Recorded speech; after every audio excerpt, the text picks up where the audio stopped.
Assalamualaikum, nama saya Zul, Ketua Treasury.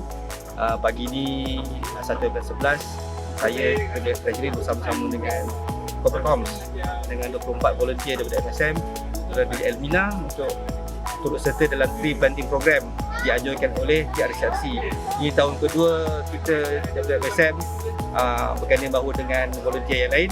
Cuma kali ini lebih ramai lah. Jadi bagi pihak Treasury dan Corporate Comms, terima kasih banyak pada siapa yang dah volunteer, dan pada siapa yang tak dapat tu insyaAllah kita akan cuba join lagi untuk masa akan datang. Ada lagi peluang insyaAllah. Terima kasih semua.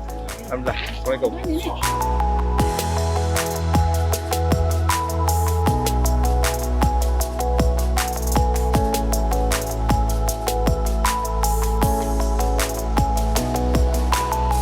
Assalamualaikum, nama saya Fatin Nur Ashikin. Saya adalah seorang eksekutif projek di TRCRC atau under projek UBC. Hari ini kita telah menjalankan aktiviti tree planting program bersama volunteer-volunteer lain, dan hari ini ada MSM juga. Saya sangat berterima kasih kerana MSM dapat luangkan masa untuk aktiviti kita yang hari ini, dan daripada awal saya berurusan dengan Encik Zul sangat mudah, dan Encik Zul pun banyak bertanya berkaitan tree planting ni, so nampaklah semangat dia untuk menyertai tree planting kita. Terima kasih.